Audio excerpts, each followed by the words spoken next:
So I've talked a ton about Samsung DeX on this channel, but one of the topics I've never really covered in relation to Samsung DeX is how is the experience using DeX for gaming? And in this video, that's exactly what I'm going to cover. If you don't know what I'm talking about, first off, however did you find this video? Second, I'm going to tell you really quickly. Samsung DeX is a really nifty thing that Samsung has built into a lot of their more recent phones like in this instance, the S23 Ultra, which will be powering everything you see in this video, but also phones like the Z Fold line, the Z Fold 4 in this instance is what I have. They all have DeX, and even some of their lower end phones, I believe, have begun to have Samsung DeX as well. And basically what DeX is, you plug your phone into an external monitor, or perhaps you connect it to your computer because you can run it inside Windows, or you cast your screen to a Miracast target, whatever. Basically, you have your phone outputting its display to a larger screen,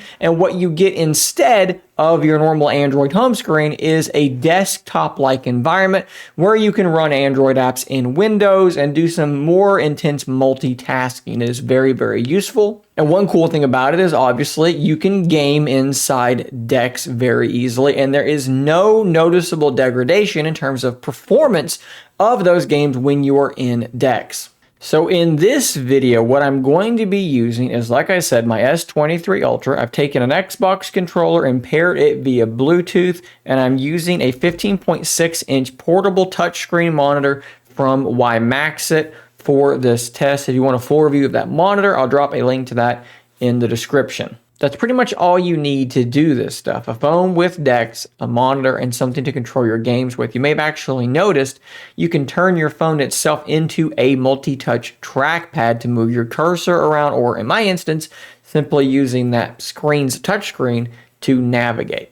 Now, of course, not all Android games do offer native gamepad support. Now, there may be some third-party solutions to that, but we're not going to get into that in today's video. Let's start things off the most obvious place I can think of, which is Call of Duty Mobile, and this worked surprisingly well.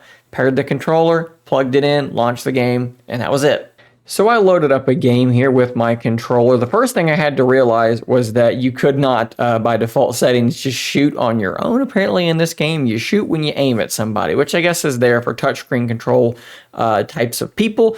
That's something I would definitely want to turn off. Also, my look sensitivity was really strangely high. Also something that can be turned down. But you can see here that after just a couple of minutes, I kind of started getting the hang of it. But nonetheless, this was working very, very well, running extremely smoothly, and it looked pretty decent on this gigantic 15.6-inch screen. Another game that worked really, really well, honestly, no problems at all, totally playable, was Minecraft. And this is just Minecraft straight out of the Google Play Store. Xbox controller support is built in, no modifications needed. You don't need to do anything. You just start playing the game, and it looked great. It ran well. Again, look sensitivity was something that you're going to want to tweak a little bit. And, you know, the auto jumping thing I had to turn off, I believe, as well. But this ran really, really well. Play with your friends.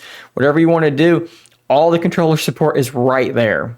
Now, if you don't actually want to play the games locally on the device, maybe you want to utilize some streaming technology. Something like Xbox Game Pass also does work extremely well. You're pretty much seeing the entire process of launching a full-fledged console game via Samsung DeX, via the Game Pass application, clearing it a little notification there, but obviously things are still going just fine. This is Tunic, and we're going to jump in, and the latency is quite small, even with using a wireless keyboard and streaming the game. I found this to be absolutely playable. It looks good. I mean, this is a really, really nice solution for some mobile gaming as well. Even managed to pop an achievement there at the end. How about for some emulation? We have a Game Boy Advance emulator also working fine. Emulators are going to be great for this because you can map your controls. All you have to do is go in and just map those controls to the Xbox controller or whatever Bluetooth controller you're using, and everything's going to work just fine. Now, I must admit, I had forgotten how to play this particular version of Mario. This is not the one. Typically, I'm a Mario World kind of person, so it kind of took me a minute to realize how to play this game again from my childhood. Very, very different game where you're pulling turnips out of the ground and so forth. But at any rate, Game Boy Advance emulation is going to be absolutely dynamite on this thing. It's going to work really, really well. What about PlayStation 1 emulation? We have Crash Bandicoot here, and this is also going to run like an absolute dream. I did notice that my controls did feel a little bit strange in some of the emulators. In particular, if I tried to use the stick, it was better using the D-pad in games that were originally D-pad games. I guess that should not be very surprising to anyone, but like I said, PlayStation 1 working really, really well. Let's kick up the difficulty a little bit here with Dolphin Emulator, which is a GameCube and Wii emulator. Now, I didn't test any Wii games on here because I didn't want to bother with setting up controls and so forth. But as you can see here, Metroid Prime running really, really well. And I believe this was at 3x native resolution, so it looked quite nice as well. It's honestly shocking how well a full-fledged GameCube game runs on a phone at this point. But we're not going to stop at Metroid Prime. In fact, we're going to make the jump over to another GameCube game, in this instance, Mario Kart Double Dash. Now, I must admit, I didn't play a ton of this particular Mario Kart growing up, so it took me a minute to kind of get the feel for it. It does feel a bit different than a lot of the other ones with the drifting mechanics and so forth, but it's running fantastically well, okay? GameCube is totally playable on this thing because of this really, really powerful Snapdragon processor. I think I wind up coming in second place on this one, so had a pretty nice comeback before running into every possible enemy weapon on the way to that. And last but not least, we're going to test out some PlayStation Portable. The God of War games on PSP were really, really fun. One of my favorites from many, many years gone by. And this again running with, increased resolution and still running really, really well. Now, another thing about this, you may be wondering, is how about sound?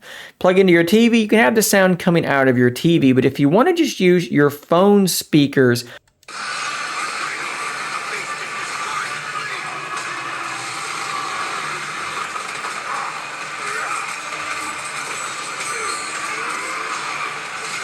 and with a lot of these modern Samsung phones, that's going to sound really good, honestly.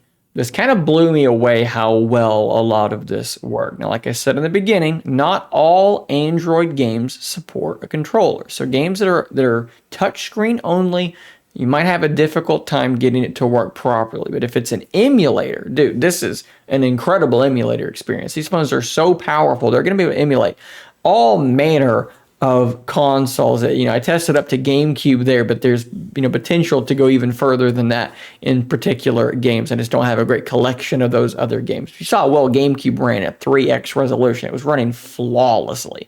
That is absolutely incredible. So if you have one of these modern Samsung phones, go grab yourself a controller, grab yourself a monitor, something to plug it into, and turn that thing into an emulation beast.